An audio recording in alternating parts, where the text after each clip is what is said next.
제가 한 가지만 한다면 한미동맹이 맺어지도록 결정적인 역할을 한 분은 백선엽 장군입니다. 1953년 초에 미국 군부의 초청으로 백선엽 장군이 미국에 가셨어요. 그때 한국에서 전쟁을 할 때 칠함대 사령관 미군 아이버그 그 사람이 중장으로 진급이 돼서 해군 본부의 전략 참모부장으로 있는데 백선엽 장군을 찾아오시더니 그때 아이젠하워 대통령이 됐습니다. 아이젠하워 대통령이 대통령 될 때 이제 한국에서 미국 사람의 피해가 너무 크기 때문에 휴전을 하겠다 이렇게 공약을 하고 했어요. 그러니까 그때 이승만 대통령이 아무리 반대를 하더라도 휴전을 하게 돼 있다. 근데 휴전을 할 때 다시는 6.25 전쟁과 같은 것이 일어나지 않도록 보장을 받아야 된다. 그래 그게 뭐냐 그러니까 미국하고 우리하고 동맹을 맺는 거다. 근데 백선엽 장군은 그 동맹이 뭔지를 모르니까 동맹이 아주 좋은 거다. 하여튼 동맹만 맺으면 미국이 한국을 지켜주는 거다. 그럼 뭘 어떻게 해야 되느냐. 이거는 아이젠하워 대통령하고 백선엽이 독대를 해서 담판을 지어야 된다. 이렇게 그 얘기를 했다는. 그럼 내가 어떻게 아이젠하워를 만나냐 그랬더니 해군 총장 실력으로는 안 되고 육군 총장한테 내가 부탁을 할 테니까 그럼 한 이틀 후에 부를 거다. 그 이틀 후에 아이젠하워 대통령이 화이트하우스 백악관에 불려서 이제 갔어요. 가가지고 조금 얘기를 하다가 한미동맹을 맺자 이렇게 얘기를 했더니 거기서 혼을 내더래요. 동맹을 맺으려면 주고받는 게 있어야 하는데 한국이 우리한테 줄 게 뭐 있냐 이거요.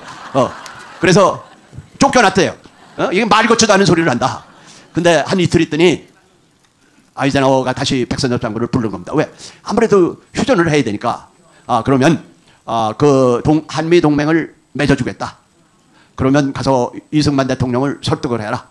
그러면 그 동맹을 맺고 나면은 이제 6.25 전쟁과 같은 것이 일어나지 않도록 우리가 대비를 해주겠다. 그리고 경제 원조하도록 내가 준비를 했으니까 그 위원회를 만나보고 가도록 하라. 이렇게 했어요. 그래서 와서 이승만 대통령한테 보고를 하니까 화를 많이 내지만 이승만 대통령이 어떤 분입니까? 이 협상을 할 때에 결정적인 주도권을 줘야 되겠다. 그래서 한 건 뭡니까? 아는 분? 없어요? 방공포로 석방입니다. 휴전하고 협상하는데 방공포로를 석방한다는 게 말도 안 되는 거거든요. 그래서 28,500 방공포로를 석방한 거예요. 그래서 미국이 이승만 대통령을 제거하려고 그랬어요. 근데 다른 대안이 없어서 한미동맹을 맺고 그리고 UN 그리고 이승만 대통령이 UN군이 한국을 지켜도록 이렇게 만들어 놓은 거예요. 너희가 그렇게 내가 반대하는데 휴전을 했으니까 너희가 지키라. 우리 국군은 다 주겠다. 그랬어요. 그러니까 이제 미국에서 우리가 교육 수준이 낮은 한국군하고 같이 싸워야 되니까 한국군을 교육을 시켜야 된다 이거죠. 그래서 한국군을 미국에 데려다가 그 선전화된 교육을 시키고 그 당시에는 우리나라에서 이 군이 제일 발전했다 이거예요. 이렇게 된 상황 하에서 박정희 대통령이 5.16 혁명을 일으키니까 그 발전된 그러한 행정 이런 체제가 이 정부와 기업에 그대로 옮겨갔기 때문에 오늘 이와 같은 발전이 있는 겁니다. 이분들에 대해서 큰 박수 한번 해주시기 바랍니다. 그래서 전광훈 목사님께서 어디서 말씀하실 때마다 한미동맹, 주한미군 철수하면 돼요? 안 돼요? 이게 가장 중요한 거 아니에요? 그래요. 우리 전광훈 목사님은 6.25 이런 걸 안 하셨는데도 안보 문제에 대해서는 저보다 더 나으세요. 어디 가든지 한미동맹하고 미군이 철수하면 되느냐, 그게 제일 여러분들도 자유마을 가입하려면 그걸 물어보려는 거 아니에요. 그래서 이 목사님은 저같이 그런 안보 교육을 안 받으셨는데도 참 대단하신 분이다. 우리 전광훈 목사님에 대해서 큰 박수 한번 해주시기 바랍니다. 저는 그렇게 생각합니다.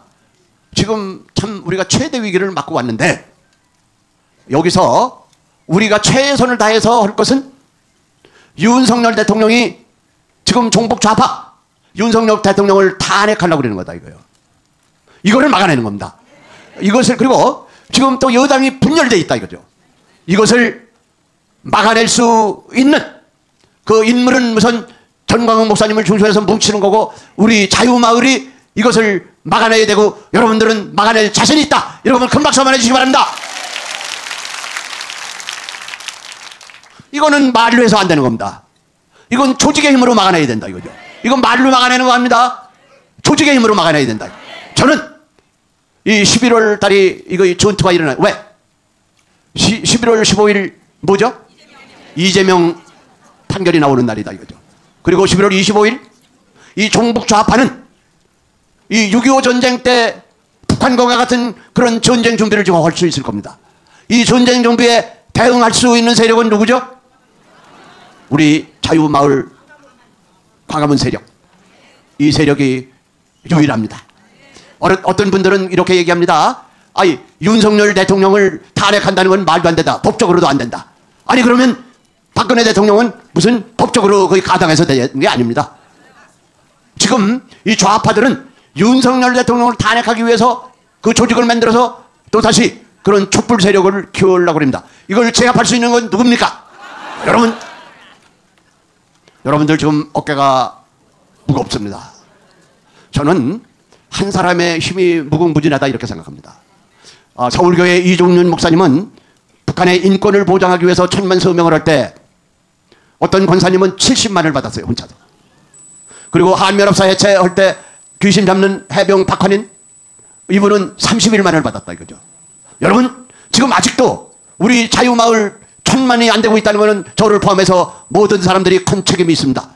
여러분 우리 적어도 한 11월 10일 정도에 저는 1000만이 완성돼야 종북 좌파하고 싸움을 있다고 생각합니다. 여러분 11월 10일까지 자유마을 1000만 조직을 할 수 있다. 그리고 내가 해야 된다. 나도 70만을 해야 되겠다. 여러분 그렇게 결심하시면 큰 박수 좀 해주시기 바랍니다. 이제 다 끝났습니다. 왜? 여기 있는 분들이 전부 70만씩 한다니까 우리는 2000만 하게 됐다 이거예요. 그러면 우리가 아까 이기는 거다 이거죠. 그래서 여러분 저는 지금 이제 90이 다 돼갑니다만은 두 가지 큰 내가 인생을 살면서 할 일을 했다. 왜? 미군을 철수시키려고 그럴 때 내가 1000만 서명을 받는 것을 주도를 했다 이거죠. 그리고 북한의 핵에 대응하기 위해서 우리가 핵 개발을 해야 된다. 전술핵 갖다 말아 541만 또 받았다 이거예요. 그래서 나는 국가에 그리고 내가 이 하나님으로부터 국가로부터 은혜를 입은 거에 대한 보답을 했다. 그래서 여러분 오늘 이렇게 한번 결심해 주시면 좋겠어요. 내가 인생에 태어나서 정말 하나님께 은혜를 입었는데 내가 정말 하나님께 갈 때 너 잘하고 왔다. 이렇게 칭찬받는 걸 해줘. 그 칭찬받는 게 뭡니까? 이 자유마을 1000만 조직하는 겁니다. 자유마을 1000만만 조직하면은 이제 윤석열 대통령 탄핵 못합니다. 그리고 이 힘을 가지고 지금 나라를 망치고 있는 종북 좌파를 때려잡을 수 있는 겁니다. 따라잡을 수 있습니다. 여러분 우리가 종북 좌파를 이길 수 있다. 여러분 큰 박수 한번 해주시기 바랍니다. 저는 이렇게 생각합니다. 근데 여러분들이 하고 있는 거고 우리가 하고 있는 걸 국민들이 잘 몰라. 이걸 어떻게 알려야 되겠어요? 자유일보를 통해서 알릴 수밖에 없어요. 내가 여러 가지 일을 해보니까 웬만한 신문은 2만 부도 안 돼. 여러분 이 자유마을에 가입한 사람 절반만 자유일보를 구입을 하면 이게 언론을 우리가 지배하는 겁니다. 여러분 지금부터 자유일보를 보는 운동을 또 벌려 나가야 됩니다. 이것이 애국하는 길이다. 여러분 지금부터 여러분이 관장하고 있는 자유마을 요원에 대해서 자유일보를 꼭 구입하도록 하겠다. 이렇게 하시면 큰 박수 한번 해주시기 바랍니다. 이제 말을 맺도록 하겠습니다. 이제 제가 늘 여러분들에게 말씀하십니다. 이런 일을 함에 있어서 저도 꽤 노력을 한다 이렇게 생각하는데 전광훈 목사님은 건강이 그렇게 좋지도 않으신데 정말 모든 바쳐서 이 애국 활동을 하고 계십니다. 그래서 늘 제2의 전광훈 목사님이 돼달라 이러는 겁니다. 여러분 그렇게 생각하시면 큰 박수 한번 해주시기 바랍니다. 우리는 전광훈 목사님이 건강하시고 그리고 정말 종북 좌파를 척결하고 우리 이승만 대통령에서 똑바로 세워놓으시고 박정희 전두환 대통령께서 부국 강국으로 만들어놓은 것을 회복한 다음에 자유 통일을 이루어서 G2 국가로 가야 된다. 자 이렇게 가기 위해서 제가 구호 한번 하고 내려가겠습니다. 전광훈 목사님을 모시고 우리가 뭉치자 싸우자 이기자. 여러분 존경합니다. 감사합니다. 평소에는 우리 장관님이 연설을 상당히 짧게 하시는 분인데 저는 그렇게 생각합니다. 이러면 길으신다고 생각하셔야 돼요. 근데 어찌됐든 뭐 별 게 하나도 없기 때문에 여러분들이 집중해서 들어주셔서 감사합니다. 저는 아까 그 찬양 부른 분이 이용승 목사님이 젊어지신 줄 알고 착각을 했는데 지금 보니까 우리 박순백 전도사님이 아마 부르신 것 같아요. 미처 그분에게 감사 표시를 못했는데 박수 한번 보내주시기 바랍니다. 자 시간이 길고 짧고보다는 팩트 있는 내용으로 우리가 다시 한번 마음을 다지는 그런 시간을 계속해서 이어가겠습니다. 자 이번에는 헌법학자 김학성 교수님을 모시겠습니다.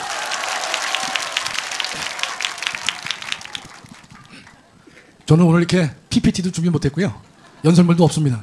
많은 사람들이 저는 연설할 줄 모르고 써서 읽는다, 뭐 PPT로 한다 그랬는데 안 하고도 할 수 있다는 걸 보여드리기 위해서 근데 실은 목사님이 조금 전에 하라고 그러셔가지고 만들 팀이 없었습니다. 그럼 어제 가장 큰 뉴스 중에 하나는요. 여러분이 잘 이해를 못하실 수가 있는데 헌법재판소의 기능 마비가 풀렸다라는 이제 그런 표현이 있어요. 그 의미를 여러분이 잘 모르실 수 있어서 설명을 좀 간단히 드리도록 하겠습니다. 헌법재판소는 재판관이 9이에요. 9인데 7명이 모여야만 재판을 할 수 있습니다. 그러니까 뭐 몸이 아파서 재판을 참여 못할 수가 있죠. 그럼 한둘 빠져도 되지만 반드시 7명은 모여야 되는 것이에요. 그래서 뭐 탄핵을 인용하려면 그 중에서 6명이 찬성을 해야 되거든요. 근데 지금 이번 10월 17일 날 이제 헌법재판소는 국회에서 3명을 선출합니다. 국회에서. 근데 3명 선출하는 국회의원의 재판관 임기가 이 10월 달에 만료가 돼요. 17일 날 만료가 되는데 만료가 되면 통상 어떻게 해왔냐면 3명 중에서 국민의힘이 하나를 추천하고 민주당이 1명을 추천하고 또 한 사람은 여야가 합의를 해서 한 사람을 추천을 그동안에 해왔어요. 그랬는데 민주당에서는 이번에 자기네가 2명을 임명하겠다. 이제 그렇게 이제 하고 있는 것이에요. 그런데 6명밖에 안 되면 재판할 수가 없잖아요. 그렇죠? 그러니까 국민의힘에서는 그러면 일단은 1명을 어떻게 처리할 것인지는 유보를 하고 국민의힘 목 1명하고 민주당 한 몫은 일단은 재판관으로 선출을 하자. 그럼 몇 명이 되죠? 8명이 되잖아요. 그러면 마지막 한 사람을 어떻게 할지는 좀 뒤에 놔두더라도 8명이 된다면 헌재가 제 기능을 발휘할 수가 있는 상태가 되는 것이에요. 그랬는데 제가 9월 달쯤에 보니까 헌재가 잘못하면 마비가 되겠구나. 왜냐하면 민주당에서 3사람을 본회의에다 올리지 않으면은 재판관 선출이 불가능합니다. 국민의힘이 1명을 추천했다 하더라도 본회의에서 선출하기 때문에 본회의 안건으로 상정하지 않으면 국민의힘 1명도 올라갈 수가 없는 것이에요. 그래서 제가 6명밖에 없게 되면 상당히 헌법재판소가 어려움이 많을 것이다. 이 마비가 되는 것 아니냐. 그런 걱정을 제가 좀 했었는데 이번에 이진숙 방송통신위원회 위원장이 자기 재판과 관련돼 가지고 이 특정한 조항을 효력을 정지시켜달라는 다툼을 했어요. 왜냐하면 자기는 지금 탄핵이냐 아니냐를 결정해야 되는데 만일에 6명밖에 없으면 자신의 탄핵 여부를 결정 못할 거 아닙니까? 그렇겠죠?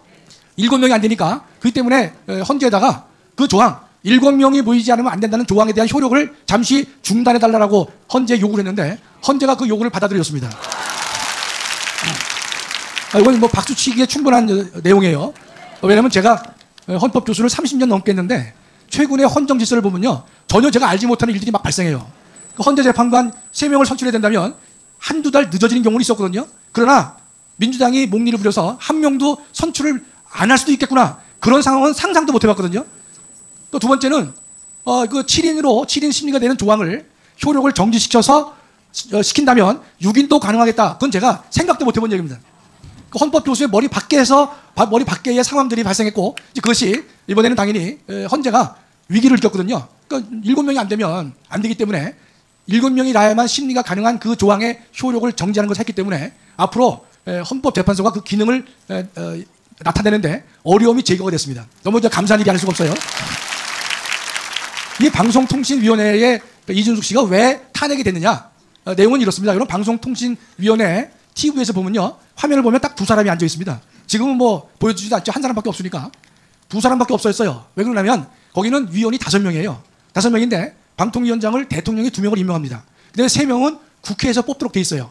그럼 그 중에 한 사람은 여당 몫이고 둘은 야당 몫이에요. 그러면 국민의힘이 1명을 추천했을 거 아닙니까? 근데도 그것을 본회의에 올리지 않는 거예요. 올리지 않기 때문에 3명의 결혼이 생기는 것이에요. 그래서 이번에 그러면 방통위가 둘이서 결정하거든요. 2명? 그러면 이런 거죠. 2명이지만 다른 방법이 없기 때문에 2명이 일치된 의견으로 한다면 방송통신위원회의 유효한 결정이다. 그것을 지지하는 판사들이 있고 또 한 판사는 뭐였냐면 안 된다. 적어도 3명은 돼야 되는데 2명밖에 없었기 때문에 방통위의 결정은 위법이다. 그런 판사가 있어요. 그런 판사가 있다는 말은 뭔가면 그 결정에 대해서 A라는 법원은 옳다라고 법원이 판단을 해주고 있는 반면에 또 다른 법원에서는 그걸 위법이라고 하는 법원이 존재하고 있습니다. 현재가. 그러니까 옳다 그러다가 서로 상반된 경우인데 그래서 상식적으로 보면은 5명이니까 3명이 모여서 하는 것이 옳겠죠. 그런데 국민의힘이 1명을 추천했으면 그것이라도 예컨대 없습니까? 국회에서 선출을 해줘야 될 거 아니겠어요. 그것을 선출해주지 않으면서 민주당은 야 봐라 니네 둘이서 하면 옳지 않지 않느냐 이렇게 목리를 부르고 있는 것입니다. 그러니까 이준숙 씨가 2명 가지고 이 결정을 했기 때문에 그 결정은 위법이다. 그래서 임명된 지 하루 만에 탄핵 소추가 된 것입니다. 국회에서 탄핵 소추가 의결이 되면 방송통신위원회 위원장은 당연히 직무가 정지됩니다. 저는 이제 우려했던 것이 뭔가면 만일에 어제 헌재 결정이 없은 상태에서 윤석열 대통령이 만일에 200명이 찬성을 해가지고 탄핵이 됐다. 헌재는 6명밖에 없다. 그러면요. 윤석열 대통령에 대한 탄핵에 대해서 헌재가 판단을 못해요. 이해가 되시죠? 저 그래서 그 사태를 상당히 걱정했거든요. 그랬는데 다행히 이번에 7인이 심리해야 된다는 조항을 효력을 중단시키는 헌재 결정을 있었기 때문에 상당히 우리가 그런 위험성에서는 좀 벗어났다고 말씀드릴 수가 있는 것이에요. 자, 제가 결론을 맺겠습니다. 여러분이 오늘 이제 이 자유마을대에서 모이셨는데 지금 이제 목사님께서도 예전부터 주장하셨지만 지금도 우리의 천만 조직이 필요하다. 그것을 상당히 강조하고 계시는데 저는 이런 생각을 하고 있어요. 우리가 이제 천만 조직이 쉬운 것은 아니지만 그래도 우리가 광화문의 총사령관인 목사님께서 그와 같은 큰 전제를 천명하셨다면 우리 모두는 그 숫자가 좀 마음에 오지 않는다 하더라도 와닿지 않는다 하더라도 우리는 순종해야 될 의무가 있다고 생각합니다. 두 번째는 우리 모든 우리 오늘 참석하신 자유마을 대표라든지 또는 우리 253명 신행위원장 또는 우리 자유마을 대표님들께서는 정말로 우리가 혼신의 힘을 다해서 이 목적을 향해서 걸어가야 된다고 저는 믿고 있습니다. 그게 여러분 사도 바울이 얘기를 했죠. 자기 몸에 예수의 흔적을 가지고 있다고 했습니다. 그렇다면 이 말은 사도 바울에게만 적용되는 것이 아니라 여러분과 저도 하나님의 자녀로 살아갈 때 예수의 흔적을 가지고 있다고 믿는 것이에요. 예수의 흔적을 가지고 있다는 말은 예수의 도장이 찍힌 사람들이다. 이런 의미가 되는 것이죠. 결국 나는 세상의 사람이 아니고 내 중심에 나의 사람이 아니고 예수의 사람으로 살겠다는 각오가 그 안에 포함되기 때문에 그렇다면 세상 사람들이 우리를 어떻게 보든지 외부 사람들이 광화문 세력들을 조롱하고 흉본다 하더라도 우리는 예수의 흔적을 가진 사람들이기 때문에 세상의 풍조를 따르지 않고 나라와 교회를 살리기 위해서 무조건 목숨 걸고 헌신하고 나아가는 것이 예수의 흔적을 가진 사람들의 책무라고 생각하는 것입니다. 그렇다면 그가 인도하고 이끌고 계시기 때문에 우리는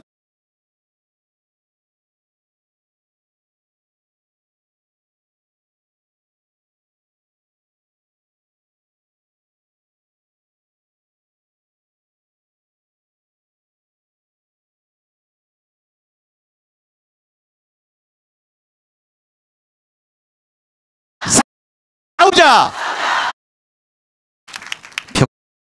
이러신다고 생각하셔야 돼요. 근데 어찌됐든 뭐 별게 하나도 없기 때문에 여러분들이 집중해서 들어주셔서 감사합니다. 저는 아까 그 찬양 부른 분이 이용승 목사님이 젊어지신 줄 알고 착각을 했는데 지금 보니까 우리 박순백 전도사님이 아마 부르신 것 같아요. 미처 그분이 가지고 만들 틈이 없었습니다.